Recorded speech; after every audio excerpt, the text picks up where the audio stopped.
morning everybody, and welcome to another map and lens video. So today I'm going to have a go at putting right the damage that I did to the low fairing panel of the bike when we had a little bit of an off. So for those that missed that video, I will quickly show you the damage. So there you go. As you can see, it's a bit of a mess.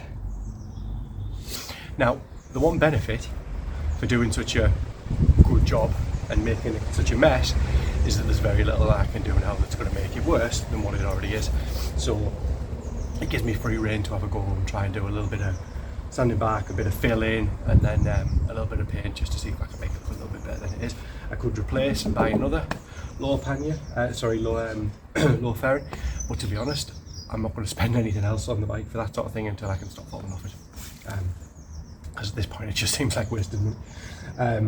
But it's a fun little project, it's a nice day, so stick with us and we'll see what we can do, see if we can make it a little bit better.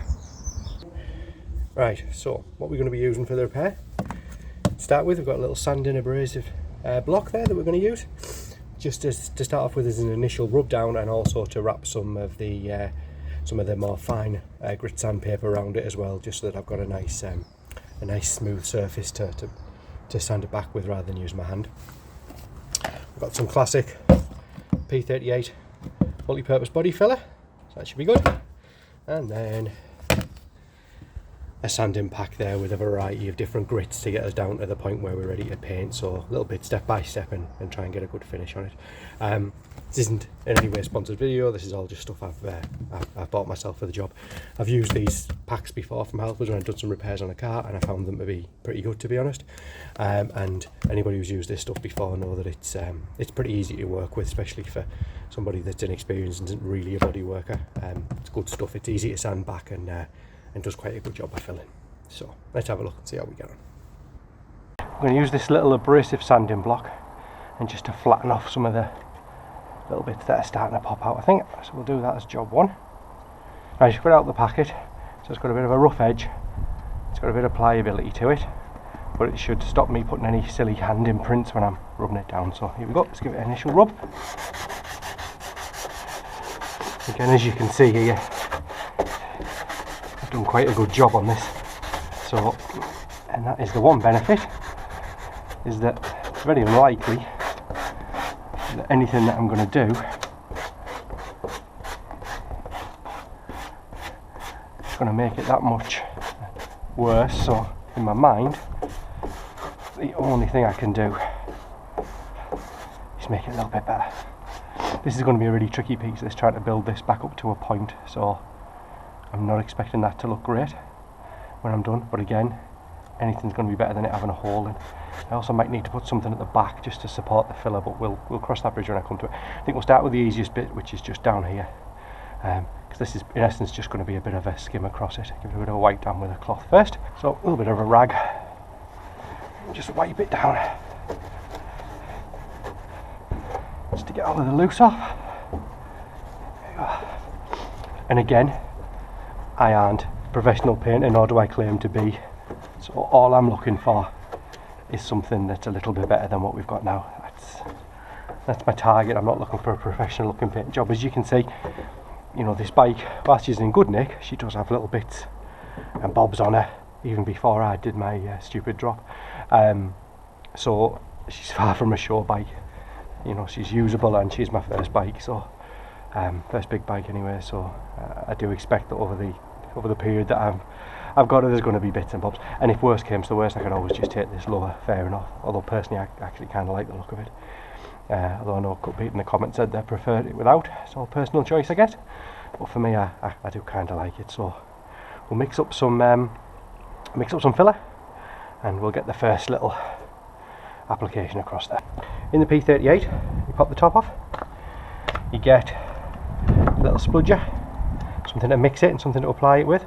Although sometimes I find that in the past when I've done it, an old credit card or bank card actually works a little bit better, because this is fairly pliable, but not as pliable as a bank card. Sometimes even a folded up little bit of cardboard does the trick as well. This is what I'm going to mix it onto, is just a little bit of just a little cardboard pack from an old bit of sandpaper.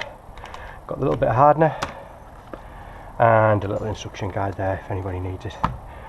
Now, anybody who used to watch Wheeler Deals back in the day, it's where I learnt about this stuff, watching Ed China fix something that Mike's brought him.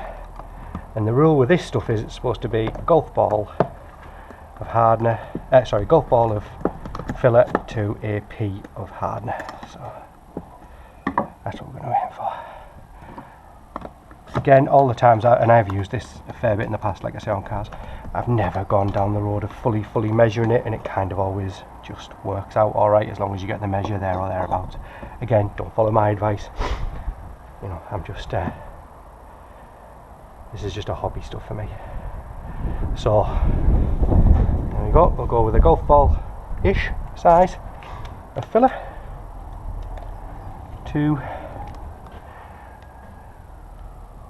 a little pea of hardener. There we go. And put the lid back on that, and put the lid back on this stuff because it will dry out if you leave it exposed to the air. And it's fairly expensive stuff. It was 9 quid for that, so we don't want to waste it. And then it's just a matter of mixing it. And this is the bit that is actually really important, is that you've got to mix it in really well. So at the minute you can still see some separation between the sort of like grey beigey colour of the filler and the red of the hardener. So I just need to give it a good mix until that's all done. Now again, following the way Ed China school of things, it's a lot easier to add extra filler than it is to sand it back off. So the ideal way, again, with my albeit limited experience of this, is to go thin layers and build it up in between. You get a much nicer finish that way as well, and then it also saves you the hassle of sanding back loads and loads and loads of excess product. Right, all looks pretty well mixed to me. Get a little bit on the end of the knife, and then we're just going to lay it across. Try and cover up and give ourselves just enough product left on it to be able to sand it back, because if we go too thin, there's not going to be anything to sand it back. If we go too thick, we're going to have loads to sand back. And I think the hole, I'm not expecting this one to be too difficult, but I think that I do think, however, that when we get to the other bit, the other side, I think we're probably going to have a little bit more of a difficult job. Again, if I was really after perfection, I would probably have used a little bit of fiberglass repair product on the back first, but again, like I said, just after something that looks better than what it does now. So we've got fairly set ourselves fairly low aims on this, deliberately. Aim low, and then you can only be pleased with the results. If you're expecting perfection, then you really should take your stuff to a proper body shop who knows what they're doing. But that's not what I'm after.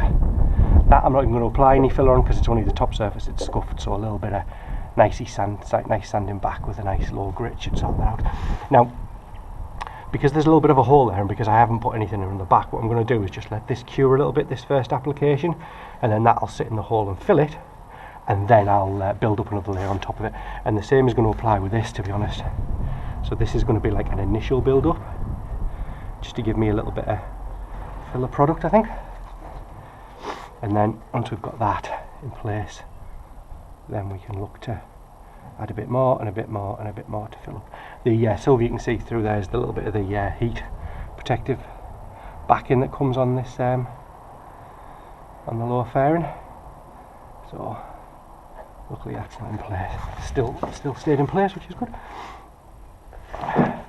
And what you do after, if you've never used this stuff before, is when you try to do intricate things like this that are way above your skill level, what you will find is that it's sticky as stuff, and it gets stickier the longer you leave it, so the more it goes off. So what you will find then is, as you're putting it on, it's potentially just pulling more of itself back off again, which is why we're going to do it in little layers.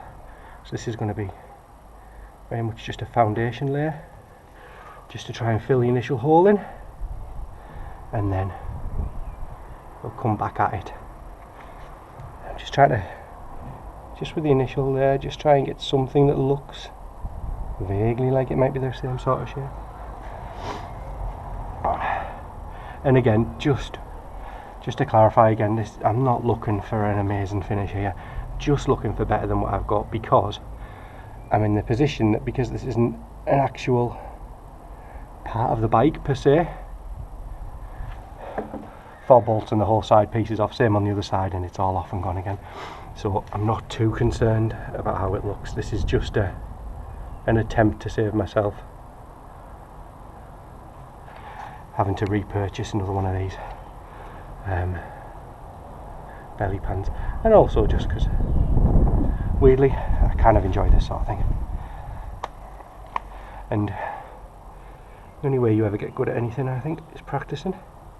And if you've got the opportunity to have a practice with fairly low risk, i.e. something that it kind of doesn't really matter that much about because it was already in a right state, then, you know, why not have a go? So I think that's a fairly decent initial application. So I think this stuff usually takes around 20 minutes-ish to go off, and then it's, once it goes off, it's sandable, so it's fully sandable. You can sand it down, which is pretty cool. So we're going to let that go. The other thing I am going to do is, I made a bit of a mistake then, left it lie in the product, but what I'm going to do is just give this a wipe off with a little bit of kitchen roll, because I want to use this again for the next application, and if I leave this stuff on, it's actually quite difficult to get off. And you can see it's already starting to go off a little bit, because it's actually now staying a little bit more solid. A couple of little red patches in there, so maybe I didn't mix it as well as I thought, but it's not too bad. Just see if I can get that hole there, just cover it in, maybe that bit. I feel I'm at the bit now where I'm risking it by carrying on, and I should just stop. In fact, I'm gonna leave it there. Oh, this little hole. I'm gonna leave it there, I think. Give this initial filler time to set. Sand it back a little bit, give ourselves a smooth surface, see where we are. It's definitely going to need a little bit in that hole there, and this is definitely going to need a little bit more work to try and smooth it and get it into something that looks a little, well, I'm never going to get that shape because frankly I don't have the skill to do it, but you know, even just the fact that it doesn't have a big hole in it, once I've painted it black, and this isn't the same black as the bike, it's just a black that it came in, so you know, again, it's not a show bike, so I'm alright with it not looking 100% perfect. I just like it to look a little bit better than it does. So right, we'll leave that to set, and we'll come back and check on it in a little bit. While we're waiting for that to dry, just on there, what we're going to do is we're going to have a little go and see if we can't get a little bit of scratch remover on the pannier of the bike, just with a little cordless drill, and see if we can't clean that up a little bit. So let's go and give that a whirl. This is the pannier. So it was the pannier and the sacrificial engine crash bar and the lower fare in there. That was the bit that took the brunt when the bike went over, and a little bit of the exhaust, you can see. So some of these are catching on my thumb, some of them not so much, but before we think about anything more drastic like a touch-up pen, we're going to have a little go with a little bit of scratch remover, turtle wax, scratch remover, and we're going to put a little pad on here, and we're just going to see whether we can get it to look any better. Not confident this is going to do anything amazing, but again, it's going to be very difficult to make it look worse than it does, so we might as well give it a whirl. We'll start off without any water, and we'll see whether we need to put a little bit on. Just knock the drill speed down and see where we go.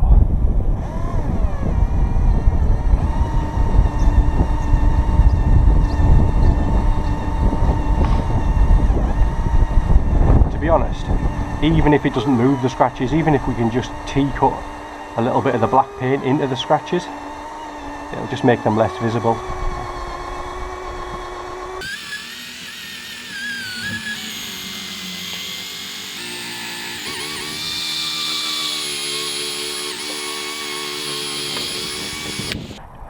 Right, get a bit of a polishing rag and see if we've made it look any better. Right, polishing rag in hand, and give it a bit of a wipe. There you go. So, I mean, you can see, I'm pretty sure the GoPro will pick it up, you can totally see all the scratches still there. But what we do have is less white scratches now. Scratches that are a little bit more blended in with the colour of the black with the pannier itself, so they just don't stand out as much. You can see there, that one wasn't even me, and nor was that, because they've had touch-up pens in them. So this is definitely not the first time this bike's been down, so it makes me feel a little better at least. I think we'll have another go. We'll have another coat, another little cut in it, put it directly onto some of these big scratches. Again, I'm sure there's probably a much more professional and efficient way of doing this, but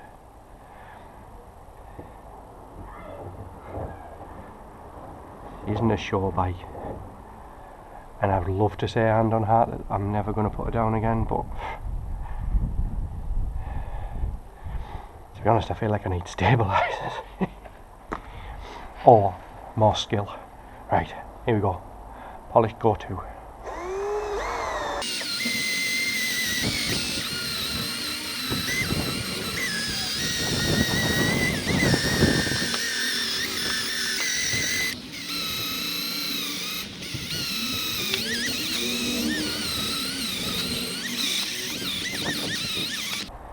Right, second polish off.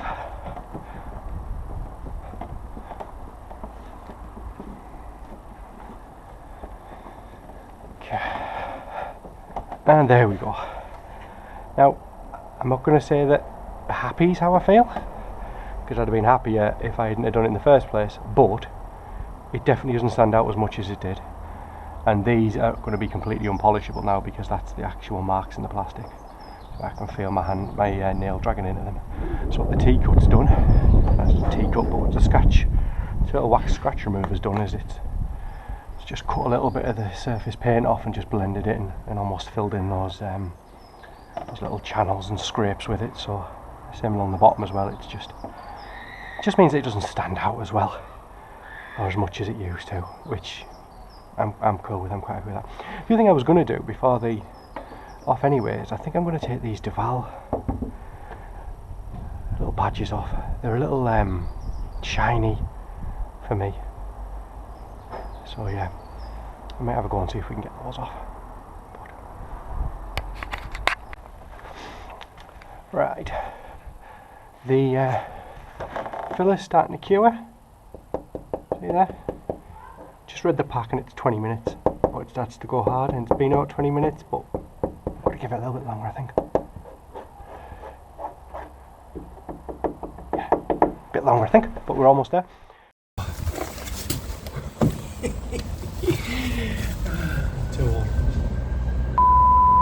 Right, we're at the point where we've put one coat of filler in, or one lot of filler in, sanded it back, had a look where we were, and we've now put another coat,